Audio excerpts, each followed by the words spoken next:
Facebook account login আছে কিন্তু আমাদের পাসওয়ার্ড মনে নাই। ঠিক আছে? তো এই যে সমস্যাটা, এটা আমাদের টিকটক অ্যাকাউন্ট হয়, জিমেইল অ্যাকাউন্ট হয়, বিভিন্ন অ্যাকাউন্টের আমাদের মোবাইলে লগইন আছে কিন্তু আমরা সেই পাসওয়ার্ডগুলো ভুলে গেছি।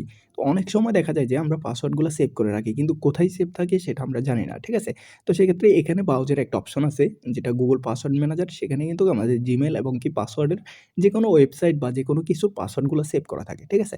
তো সেক্ষেত্রে আপনারা চাইলে এখান থেকে এই যে পাসওয়ার্ডগুলো দেখতে পারবেন এবং কি কপি করতে পারবেন এবং কি দেখতেও পারবেন। ঠিক আছে? তো আজকে যে ভিডিওটা, এই ভিডিওতে আমি আপনাদেরকে এই জিনিসটাই সম্পূর্ণ দেখাবো। ঠিক আছে? তো সম্পূর্ণ ভিডিওটা দেখবেন আর অবশ্যই আমাদের চ্যানেলটা সাবস্ক্রাইব করবেন, ভিডিওতে একটা লাইক করবেন আর যদি পেজ থেকে দেখে থাকেন অবশ্যই পেজটা ফলো করে দিবেন। চলেন আমরা এটা দেখে নিই। তো এটা দেখার জন্য সর্বপ্রথম আমরা এখান থেকে সবকিছু কেটে দিলাম। কেটে দেওয়ার পর আমরা এখান থেকে আমাদের ক্রোম ব্রাউজারে চলে যাব। তো ক্রোম ব্রাউজারটা কিন্তু সবার ফোনেই আছে। এই যে ক্রোম ব্রাউজার, ঠিক আছে? এটা কিন্তু সব ফোনেই থাকে। তো ক্রোম ব্রাউজারে আপনারা চলে আসবেন। ক্রোম ব্রাউজারে আসার পর এখান থেকে যে 3 লাইনটা থাকে উপরের দিকে, এই যে 3 লাইনটা আছে এইটাতে ক্লিক করবেন। এটাতে ক্লিক করার পর এখান থেকে আপনারা সেটিংস নামে একটা অপশন পাবেন। এই যে সেটিংস, এটাতে ক্লিক করবেন। এটাতে ক্লিক করার পর একটু নিচের দিকে আসবেন। নিচের দিকে আসার পর এখান থেকে আপনারা পাবেন Google পাসওয়ার্ড ম্যানেজার নামে একটা অপশন, ঠিক আছে? এটাতে ক্লিক করবেন।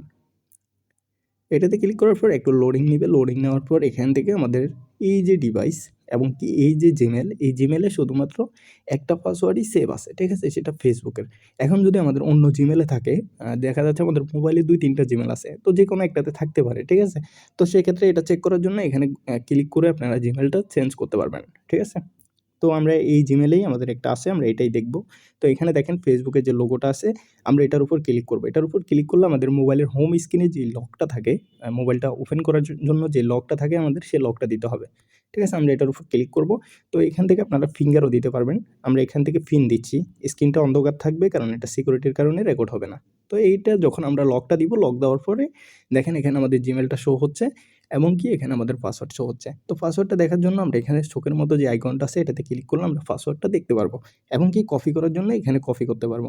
চোখের মতো আইকনে ক্লিক করলে আবারও আপনাদের হোম স্ক্রিনে লক চাইবেও, তো লকটা দিয়ে দিবেন। লক দেওয়ার পর পাসওয়ার্ডটা আপনারা দেখতে পারবেন এবং কি কপি করলে এখান থেকে সরাসরি এভাবে কপি করে নিতে পারবেন। ঠিক আছে?